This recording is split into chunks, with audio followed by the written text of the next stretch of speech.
بسم الله الرحمن الرحيم. ياسين والقرآن الحكيم إنك لمن المرسلين على صراط مستقيم تنزيل العزيز الرحيم لتنذر قوما ما أنذر آباؤهم فهم غافلون لقد حق القول على أكثرهم فهم لا يؤمنون إنا جعلنا في أعناقهم أغلالا فهي إلى الأذقان فهم مقمحون وجعلنا من بين أيديهم سدا ومن خلفهم سدا فأغشيناهم فهم لا يبصرون وسواء عليهم أأنذرتهم أم لم تنذرهم لا يؤمنون إنما تنذر من اتبع الذكر وخشي الرحمن بالغيب فبشره بمغفرة وأجر كريم إنا نحن نحيي الموتى ونكتب ما قدموا وآثارهم وكل شيء أحصيناه في إمام مبين واضرب لهم مثلا أصحاب القرية إذ جاءها المرسلون إذ أرسلنا إليهم 2 فكذبوهما فعززنا بثالث فقالوا إنا إليكم مرسلون قالوا ما أنتم إلا بشر مثلنا وما أنزل الرحمن من شيء إن أنتم إلا تكذبون قالوا ربنا يعلم إنا إليكم لمرسلون وما علينا إلا البلاغ المبين قالوا إنا تطيرنا بكم لئن لم تنتهوا لنرجمنكم وليمسنكم منا عذاب أليم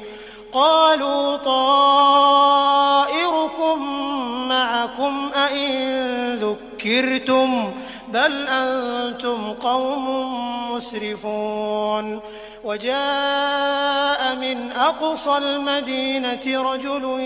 يسعى قال يا قوم اتبعوا المرسلين اتبعوا من لا يسألكم أجرا وهم مهتدون وما لي لا أعبد الذي فطرني وإليه ترجعون أأتخذ من دونه آلهة إن يردني الرحمن بضر لا تغن عني شفاعتهم شيئا ولا ينقذون إني إذا لفي ضلال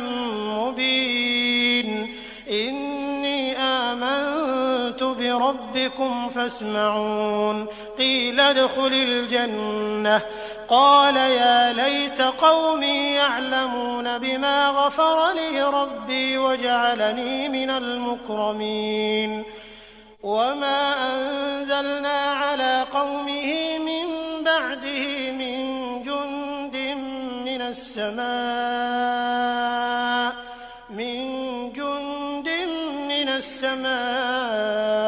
وما كنا منزلين إن كانت إلا صيحة واحدة فإذا هم خامدون يا حسرة على العباد ما يأتيهم من رسول إلا كانوا به يستهزئون ألم يروا كم أهلكنا قبلهم من القرون أنهم إليهم لا يرجعون وإن كل لما جميع لدينا محضرون وآية لهم الأرض الميتة أحييناها فأخرجنا منها حبا فمنه يأكلون وجعلنا فيها جنات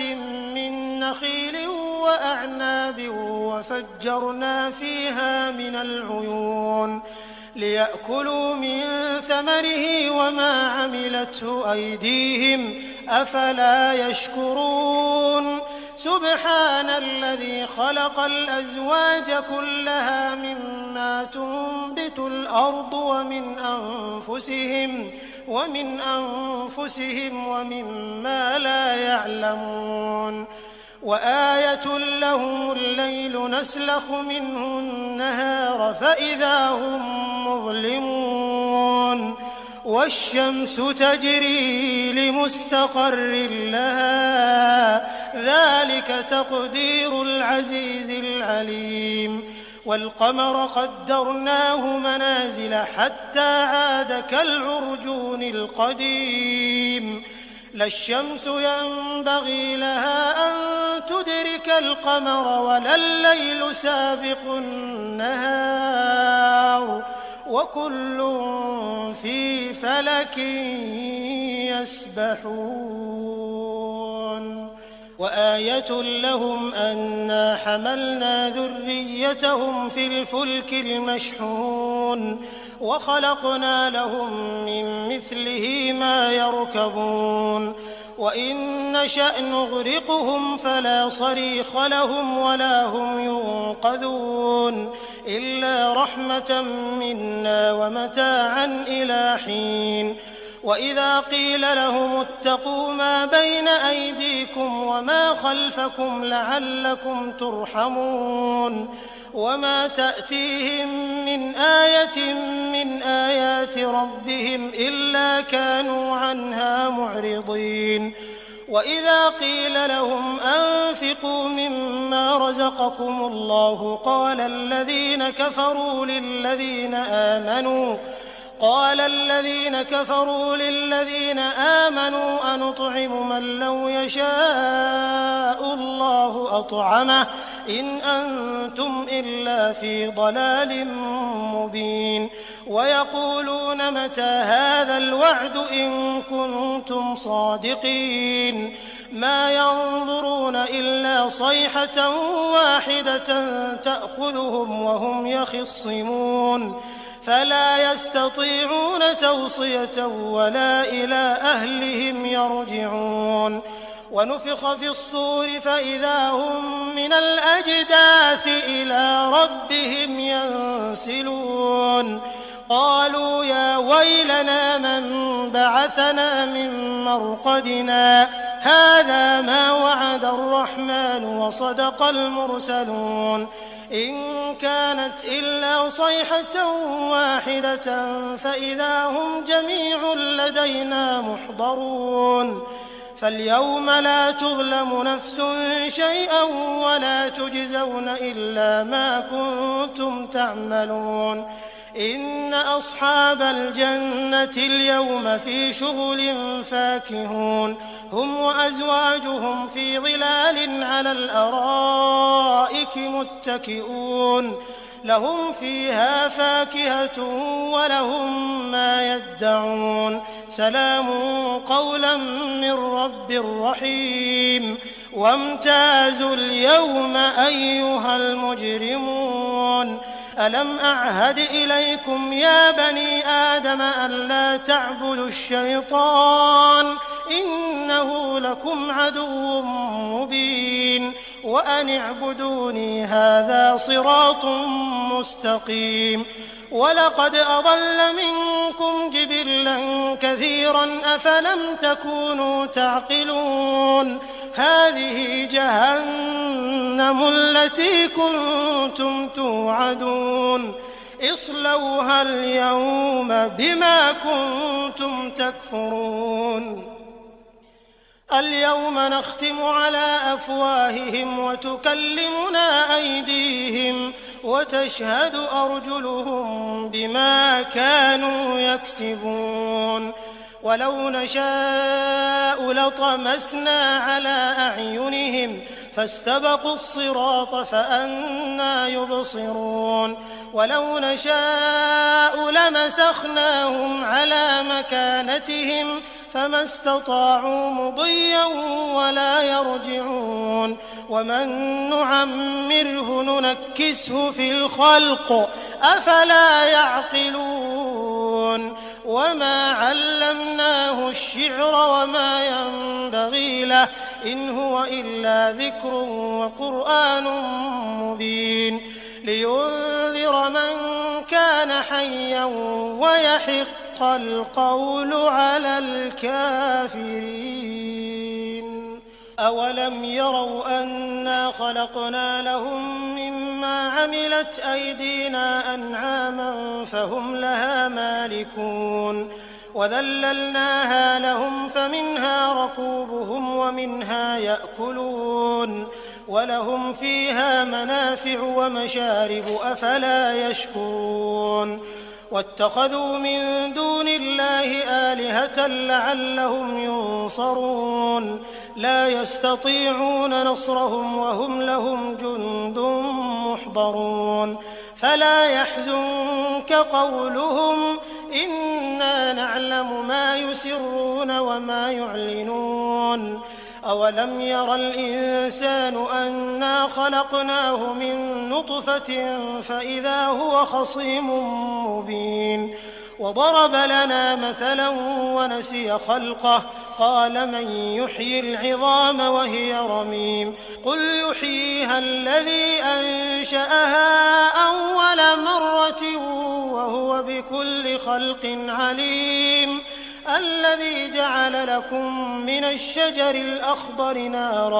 نارا فإذا أنتم منه توقدون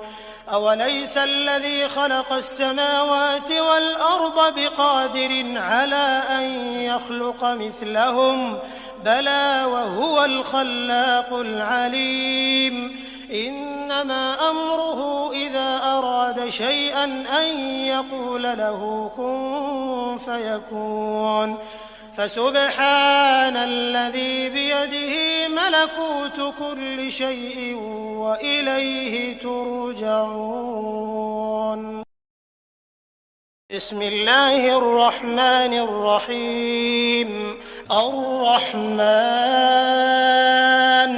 علم القرآن خلق الإنسان علمه البيان الشمس والقمر بحسبان والنجم والشجر يسجدان والسماء رفعها ووضع الميزان ألا تطغوا في الميزان وأقيموا الوزن بالقسط ولا تخسروا الميزان والأرض وضعها للأنام فيها فاكهة والنخل ذات الأكمام والحب ذو العصف والريحان فبأي آلاء ربكما تكذبان خلق الإنسان من صلصال كالفخار وخلق الجان من مارج من نار فبأي آلاء ربكما تكذبان رب المشرقين ورب المغربين فبأي آلاء ربكما تكذبان مرج البحرين يلتقيان بينهما برزخ لا يبغيان فبأي آلاء ربكما تكذبان يخرج منهما اللؤلؤ والمرجان فبأي آلاء ربكما تكذبان وله الجوار المنشآت في البحر كالأعلام فبأي آلاء ربكما تكذبان كل من عليها فان ويبقى وجه ربك ذو الجلال والإكرام والإكرام فبأي آلاء ربكما تكذبان يسأله من في السماوات والأرض كل يوم هو في شأن فبأي آلاء ربكما تكذبان سنفرغ لكم أيها الثقلان فبأي آلاء ربكما تكذبان يا معشر الجن والإنس إن استطعتم أن تنفذوا من أقطار السماوات والأرض فانفذوا لا تنفذون إلا بسلطان فبأي آلاء ربكما تكذبان يرسل عليكما شواظ من نار ونحاس فلا تنتصران فبأي آلاء ربكما تكذبان فإذا انشقت السماء فكانت وردة كالدهان فبأي آلاء ربكما تكذبان فيومئذ لا يسأل عن ذنبه إنس ولا جان فبأي آلاء ربكما تكذبان يعرف المجرمون بسيماهم فيؤخذ بالنواصي والأقدام فبأي آلاء ربكما تكذبان هذه جهنم التي يكذب بها المجرمون يطوفون بينها وبين حميم آن فبأي آلاء ربكما تكذبان